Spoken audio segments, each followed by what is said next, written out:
Dr. Sarah Chen was reviewing patient files in her small office when the emergency alert pierced through the quiet hospital corridors. The shrill sound made her heart race as she grabbed her stethoscope and rushed toward the trauma bay. What she discovered would change everything she thought she knew about herself. The scene outside was chaos.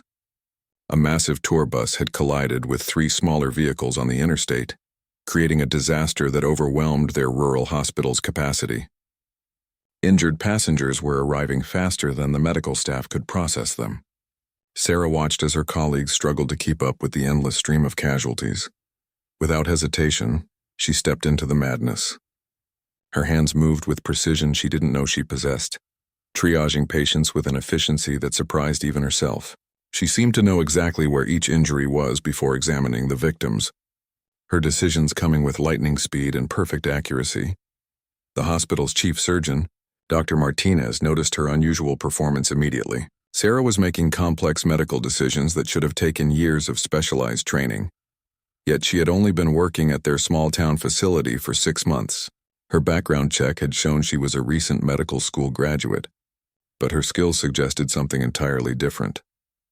As the night wore on, Sarah found herself coordinating the entire emergency response. She directed ambulances to specific bays, assigned medical teams to critical cases, and somehow managed to keep track of all 180 victims simultaneously.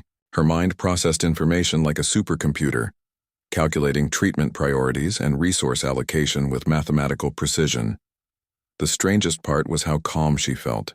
While everyone around her panicked and struggled, Sarah experienced an almost supernatural sense of control. It was as if this chaos was exactly what she had been trained for, though she couldn't remember any such training. Deep in her subconscious, dormant memories began to stir. Dr. Martinez pulled her aside during a brief lull. His expression was a mixture of admiration and suspicion. He had worked in military hospitals and recognized tactical medical training when he saw it. Sarah's movements, her decision-making process, even her communication style screamed special operations background. But according to her records, she had never served in any military capacity. As dawn approached, the last critical patient was stabilized. Every single person from the bus crash had survived, an outcome that should have been statistically impossible, given the severity of the accident.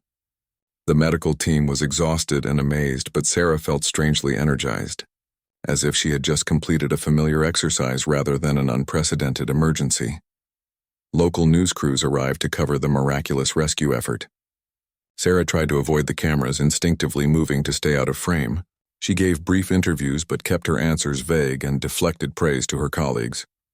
Something deep inside warned her that media attention was dangerous, though she couldn't understand why. That evening, as Sarah finally returned to her small apartment, she noticed subtle changes in her environment. Items were moved slightly from where she had left them. Her mailbox showed signs of being carefully opened and resealed. Someone had been watching her, and now they were taking a closer interest. She stood in front of her bathroom mirror, studying her reflection with new eyes. The face looking back was familiar yet somehow foreign. Dark memories flickered at the edges of her consciousness, fragments of another life she couldn't quite grasp. Who was she really? And why did saving those lives feel like muscle memory rather than medical training? Sarah's hands trembled as she realized that her perfect performance during the crisis had exposed something she was supposed to keep hidden. The emergency had stripped away layers of carefully constructed identity, revealing skills and instincts that didn't match her official background. Someone had invested significant resources in creating her civilian cover, and now that cover was compromised. Outside her window, a black sedan sat in the parking lot with its engine running. The driver watched her apartment with professional patience, speaking quietly into a radio. Sarah's rescue operation had drawn attention from people who recognized her true capabilities. The quiet life she had built was about to come crashing down, replaced by a reality she couldn't remember, but her body instinctively understood. As she prepared for bed, Sarah noticed her hands automatically checking the locks on her doors and windows, testing them with a thoroughness that came from training she couldn't recall. Her mind cataloged potential escape routes and defensive positions without conscious thought. Whatever her real identity was, it was beginning to reassert itself whether she was ready or not. Sarah woke at exactly 0500 hours, her internal clock precise despite having no alarm set. The military time format appeared in her thoughts automatically, another clue to a past she couldn't access. She dressed quickly in practical clothing, her movements efficient and purposeful as if preparing for a mission rather than another day at the hospital. The coffee shop across from her apartment building had become part of her morning routine, but today she noticed things differently. Her eyes automatically scanned for exits, identified potential threats, and assessed the tactical advantages of various seating positions. The elderly man reading his newspaper was positioned perfectly to observe the street, while the young woman with the laptop had clear sightlines to both entrances. Her reflection in the coffee shop window showed someone who looked like a small-town doctor, but her posture and alertness suggested military training. Sarah caught herself evaluating every person who entered, noting their gait, hand positions, and potential concealed weapons. These observations came naturally, as if her subconscious mind was running threat assessments without her permission. The barista handed her the usual order, but Sarah's enhanced awareness picked up on micro-expressions that indicated nervousness. The young man's hands shook slightly as he operated the espresso machine, and his eyes kept darting toward the street. Someone had asked him questions about her routine, and he was struggling to act normally under the pressure. Walking to work, Sarah noticed the same black sedan from the previous night parked in a different location with a clear view of her route. The occupant was reading a newspaper, but the paper was 3 days old and held at an angle that allowed constant surveillance of the sidewalk. Professional watchers had surrounded her, waiting for something. At the hospital, Dr. Martinez was waiting in her office with an expression that mixed concern and curiosity. He had spent the night researching her background and found disturbing inconsistencies. Her medical school records existed, but seemed artificially perfect, lacking the small errors and variations that characterize authentic documents. Her references, all checked out, yet none of them seemed to have detailed memories of actually working with her. During their conversation, Sarah found herself unconsciously using military terminology and tactical concepts. She referenced triage protocols that weren't taught in civilian medical programs and demonstrated knowledge of combat medicine that had no place in her official training. Each slip revealed more of her hidden background, like cracks appearing in a carefully constructed facade. The hospital's security cameras had captured her performance during the emergency, and Dr. Martinez played back the footage. Sarah watched, herself move through the chaos with fluid precision, her body language and decision-making process showing clear evidence of advanced tactical training. She commanded respect from experienced medical professionals and coordinated resources like a seasoned field commander. As they reviewed the recordings, Sarah experienced brief flashes of memory. Images of military helicopters, tactical briefings, and high-stakes operations flickered through her consciousness. She saw herself in combat gear, leading teams through dangerous missions, but the context remained frustratingly unclear. Her real identity was fighting to surface despite whatever psychological conditioning was suppressing it. Dr. Martinez revealed that he had served as a flight surgeon with special operations units and recognized her skill set immediately. He suspected she was either active military operating under deep cover or a former operator who had undergone identity reconstruction. Her medical knowledge was real, but supplemented by combat experience that civilian doctors never acquired. The conversation was interrupted by a phone call that made Sarah's blood run cold. The caller knew details about her morning routine, her coffee preferences, and her exact location within the hospital. The voice was electronically distorted but conveyed a clear message.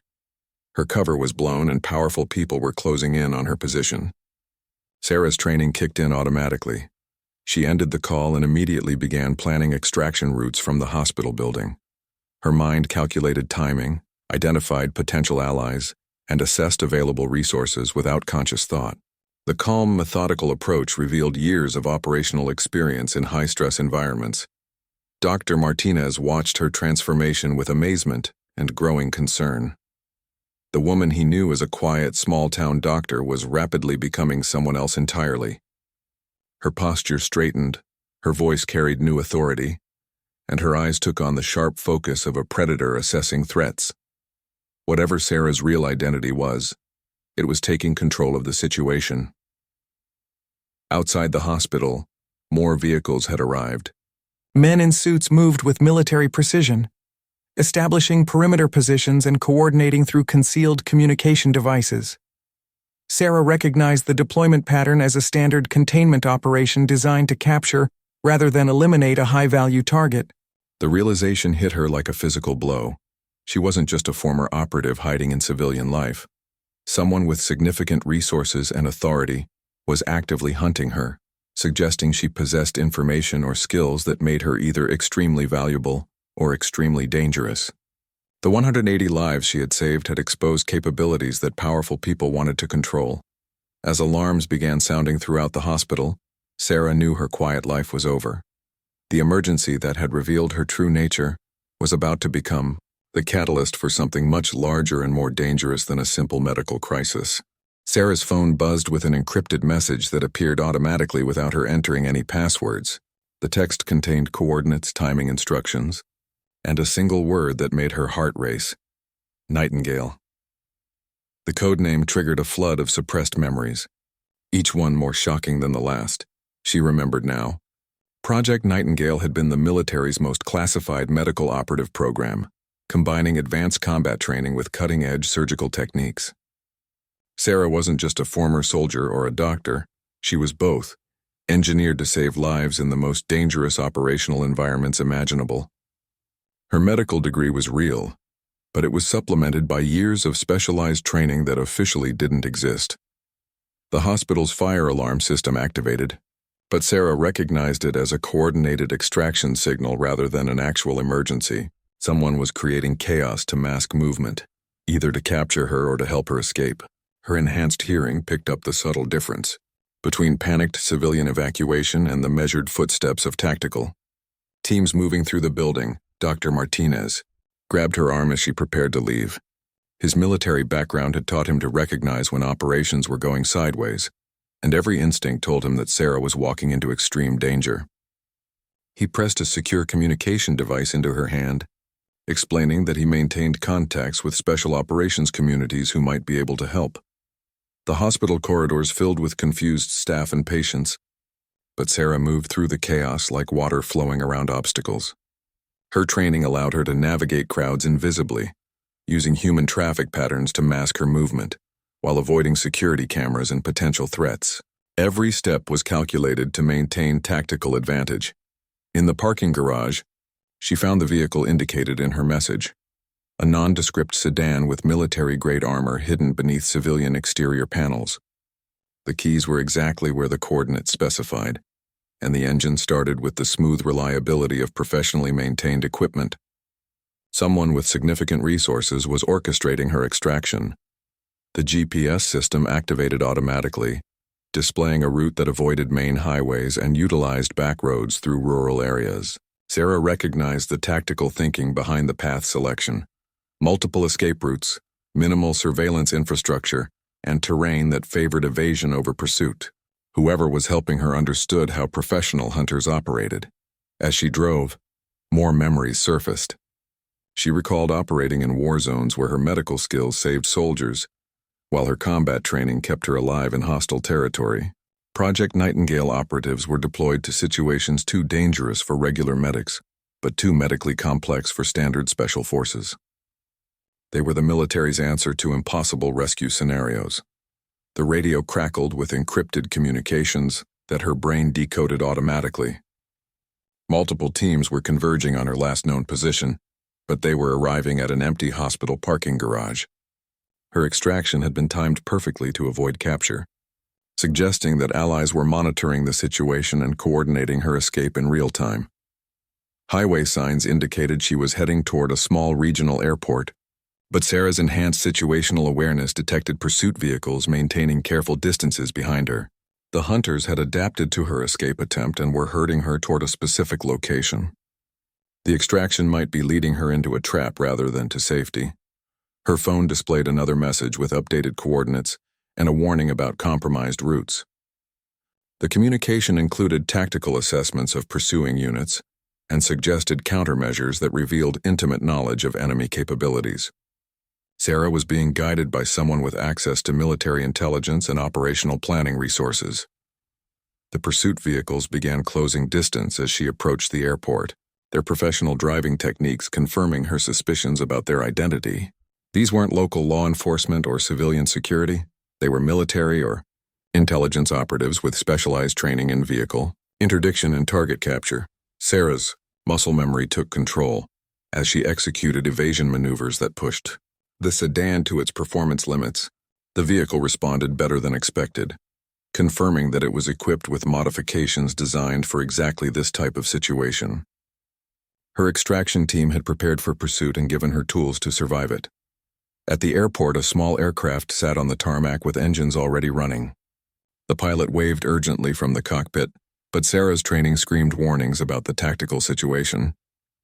The aircraft was positioned perfectly for rapid departure, but it was also isolated with no cover and multiple approach vectors for hostile forces. As she made the final approach to the airfield, Sarah realized that both the extraction and the pursuit were elements of a larger operation. Someone wanted her mobile and under pressure, probably to force her toward a specific location or decision.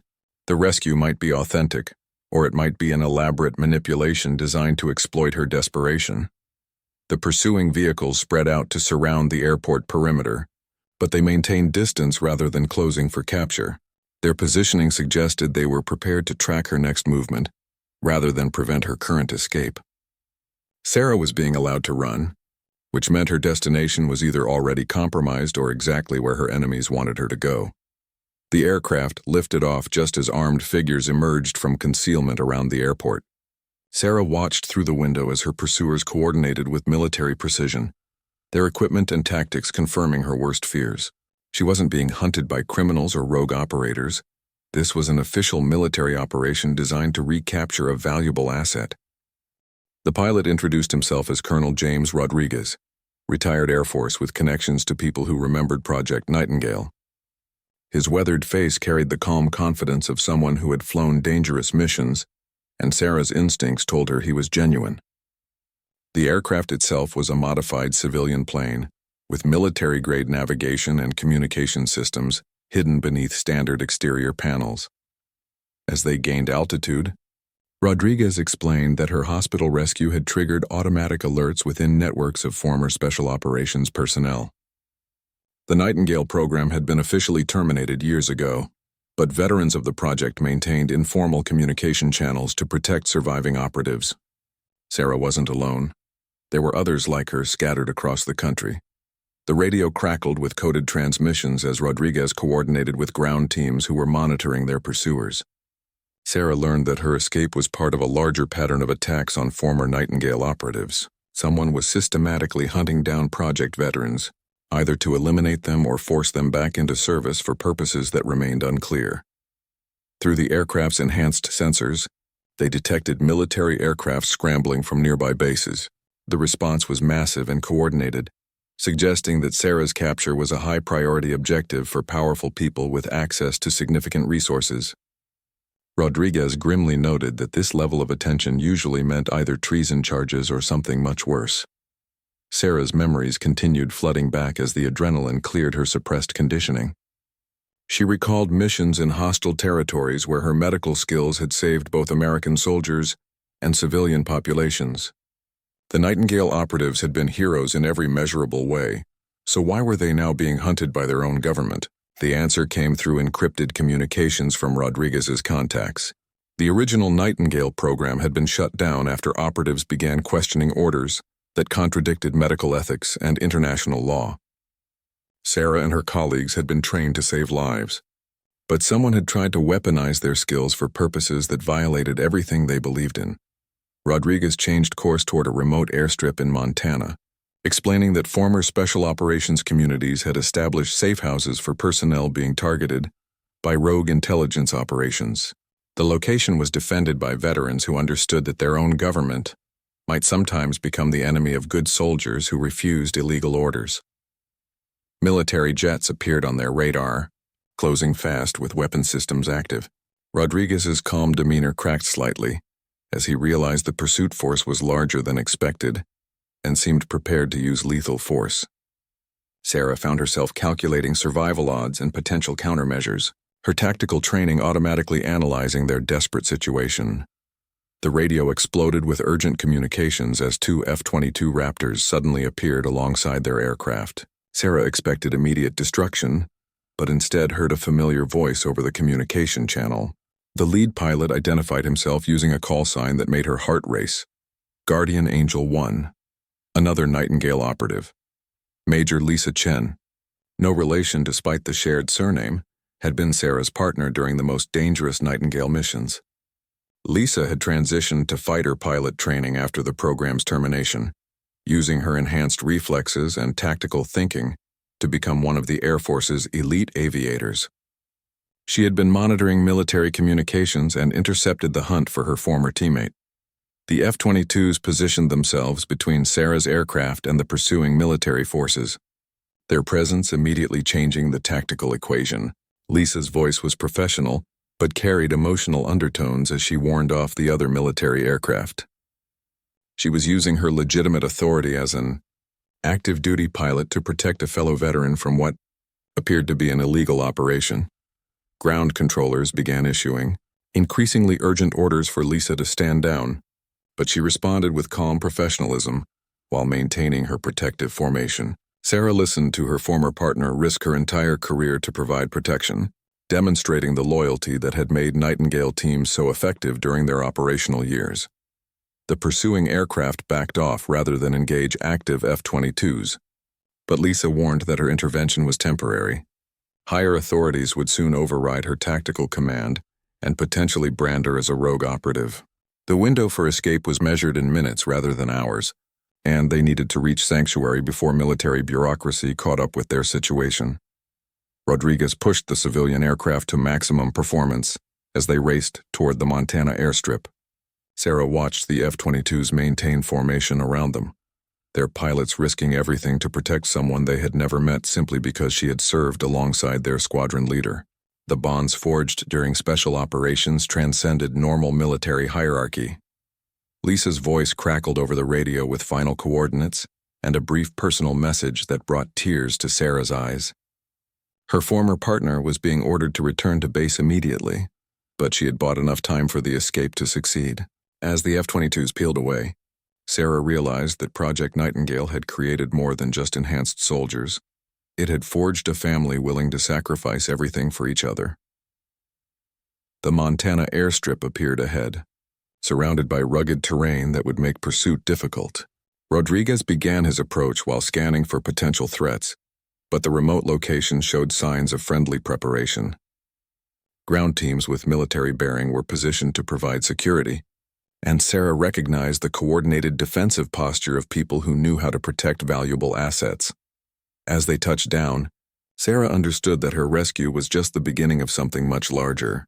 The network of former Special Operations personnel was mobilizing to protect their own, but the forces hunting Nightingale operatives had resources that could challenge even the most elite veterans.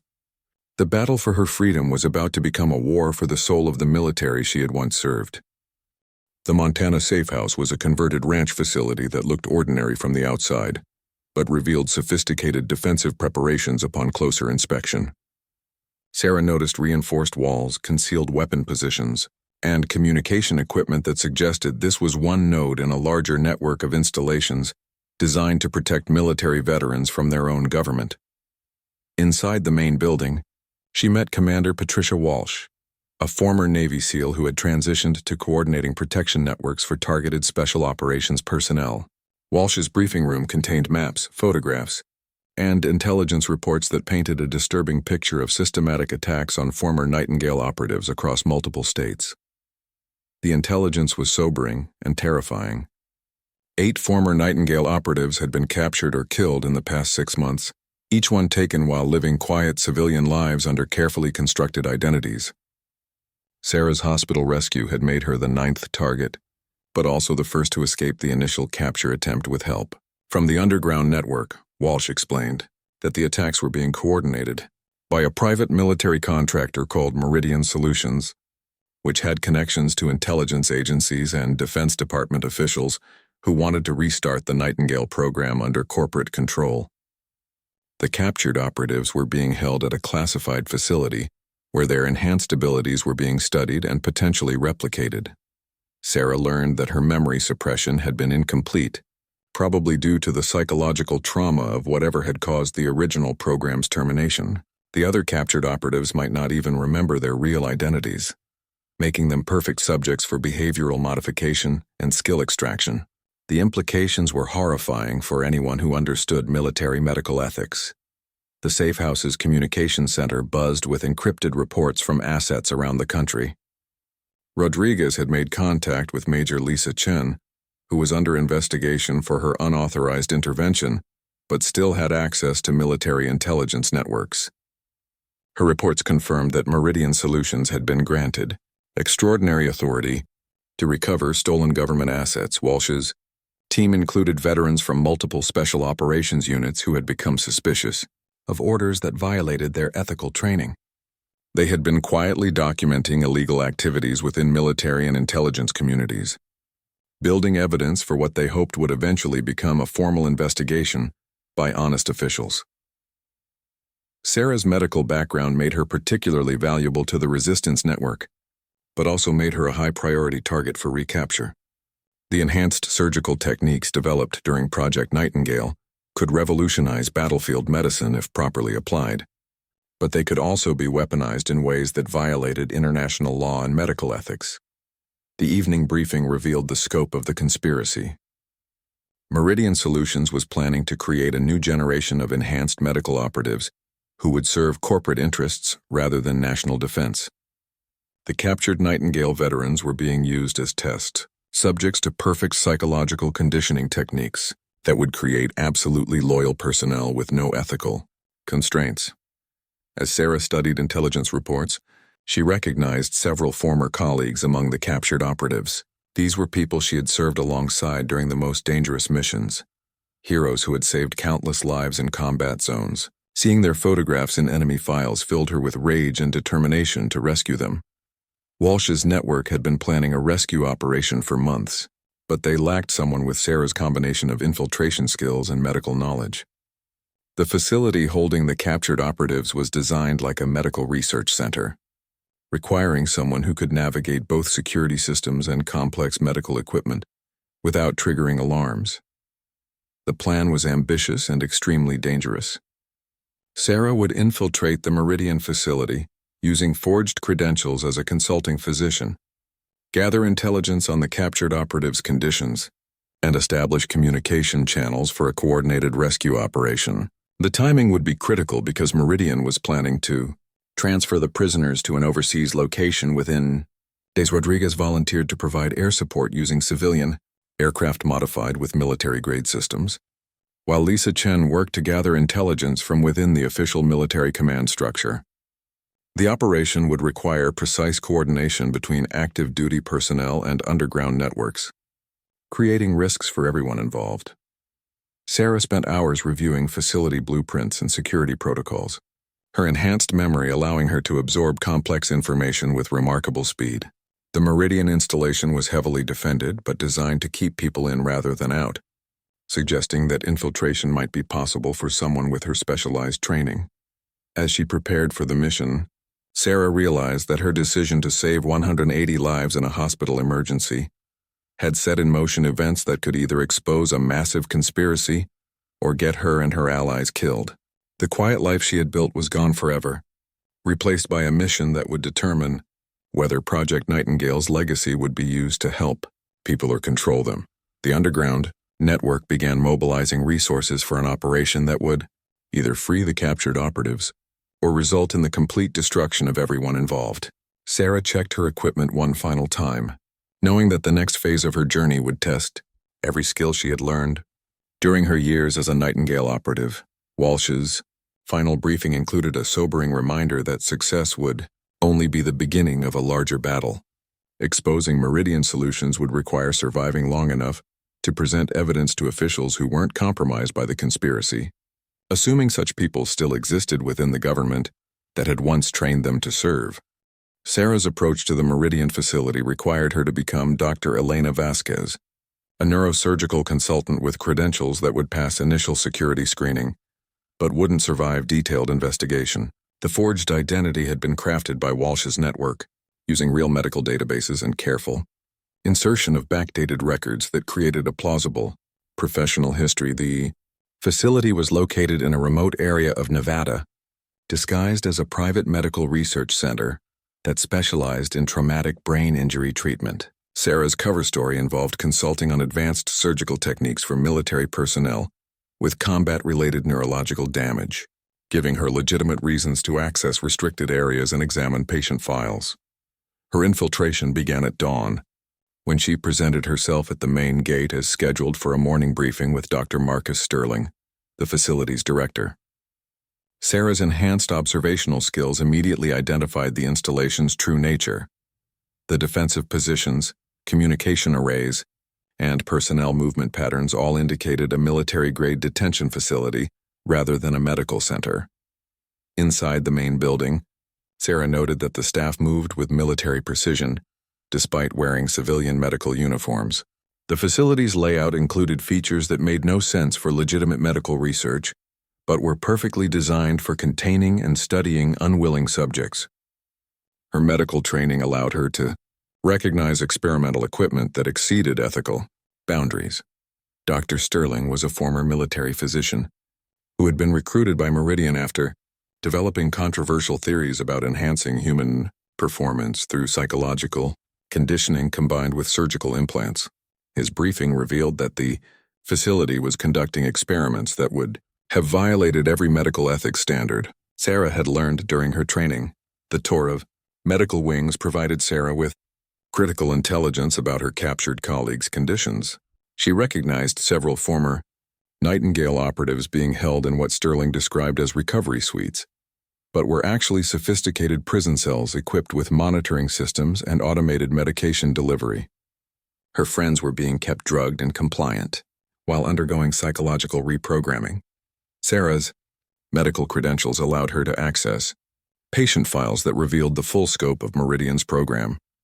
The captured operatives were being subjected to experimental procedures designed to extract their enhanced abilities and transfer them to new subjects who had been selected for absolute loyalty to corporate interests rather than ethical principles. During her examination of the facility's medical equipment, Sarah discovered that several of her former colleagues had been used as unwilling organ donors for experimental transplant procedures. The realization that her friends were being literally harvested for their enhanced capabilities filled her with cold rage that she struggled to hide beneath her professional demeanor. The facility's security systems were more sophisticated than expected, but Sarah's training included electronic surveillance countermeasures that allowed her to plant monitoring devices without detection. She established communication links with Walsh's network and began transmitting real-time intelligence about guard rotations, defensive positions, and prisoner locations. Her investigation revealed that Meridian was planning to begin full-scale production of enhanced soldiers within weeks, using techniques perfected on the captured Nightingale operatives. The new soldiers would be programmed with absolute obedience and deployed in corporate military operations around the world, creating a private army with capabilities that exceeded any national military force. As Sarah gathered evidence, she discovered that the conspiracy extended far beyond Meridian Solutions. Government officials, military contractors, and international corporations were collaborating to create a new paradigm of warfare where enhanced soldiers served economic interest rather than national defense or humanitarian principles. The facility's medical records included plans for expanding the program to include enhanced intelligence operatives, assassins, and even corporate executives with surgical modifications that would make them nearly invulnerable. Sarah was looking at blueprints for a fundamental transformation of human society, with corporate interests controlling superhuman capabilities. Her communication with the underground network confirmed that rescue operations were being coordinated from multiple directions. Rodriguez's aircraft were positioned for evacuation, while Lisa Chen had gathered intelligence about Meridian's transportation schedules and security protocols. The window for action was closing rapidly as facility administrators prepared to transfer prisoners to overseas locations. Sarah's final intelligence gathering focused on identifying which of her captured colleagues were still capable of participating in their own rescue. Some had been so severely psychologically conditioned that they might not recognize friends as allies, while others had been subjected to surgical procedures that affected their physical capabilities. As evening approached, Sarah realized that her infiltration had provided the intelligence necessary for a rescue operation, but had also revealed the true scope of the threat facing society. Meridian's program wasn't just about capturing former Nightingale operatives. It was about replacing ethical soldiers with corporate-controlled weapons who would follow any order without question. The facility's evening shift change provided the opportunity Sarah had been waiting for. Security protocols relaxed slightly during personnel transitions, and she had identified vulnerabilities in the monitoring systems that could be exploited for exactly 17 minutes before automated systems would detect the intrusion. Sarah activated her communication devices and sent the final signal to Walsh's network. The rescue operation was beginning, but success would require perfect timing and coordination between multiple teams operating against a heavily defended facility with resources that exceeded most military installations. The battle to save her colleagues and expose the conspiracy was about to test every skill she had learned as a Nightingale operative. Sarah's signal triggered coordinated attacks from 3 directions as Walsh's network implemented a rescue plan that had been refined through weeks of intelligence gathering and tactical preparation. Rodriguez's modified aircraft approached from the north, while ground teams moved in from the east and west, creating multiple pressure points that would force Meridian security forces to divide their attention. The facility's alarms screamed as Sarah moved through the medical wings, using her access credentials to unlock containment cells where her former colleagues were being held. Her first priority was Captain Mike Torres, a former Nightingale operative who had retained enough cognitive function to assist with the rescue of others who had been more severely conditioned. Torres recognized Sarah immediately despite months of psychological torture, his enhanced training allowing him to shake off drug-induced compliance when presented with a genuine rescue opportunity. Together they moved through the facility with tactical precision, gathering other captured operatives and preparing them for evacuation while avoiding security teams that were responding to the external attacks. The underground network's assault was methodical and overwhelming. Walsh's veterans used military tactics perfected during decades of special operations, systematically dismantling Meridian's defenses while minimizing casualties among facility staff who were following orders rather than directing the conspiracy. The goal was to expose corruption rather than create martyrs who could be used to justify further illegal activities. Sarah and Torres reached the facility's main laboratory, where they discovered evidence that exceeded their worst fears. Meridian had been conducting experiments on civilian volunteers who had been told they were participating in medical research, using them to test techniques before applying them to captured military personnel. The scope of human rights violations was staggering. Dr. Sterling attempted to destroy critical evidence as the facility was overrun, but Sarah's medical training allowed her to preserve samples and documentation that would prove Meridian's crimes in any honest court. She secured hard drives containing experimental data, financial records, and communication logs that revealed the full extent of the conspiracy's reach into government and corporate structures. The evacuation phase tested everyone's enhanced capabilities as they moved through a facility under siege. Sarah's medical skills were crucial for stabilizing colleagues who had been weakened by months of experimentation, while Torres coordinated tactical movements that avoided security forces who were trying to prevent evidence from leaving the installation. Rodriguez's aircraft provided close air support that allowed the rescue teams to reach their extraction point, but the operation's success drew immediate attention from military forces that had been monitoring the situation.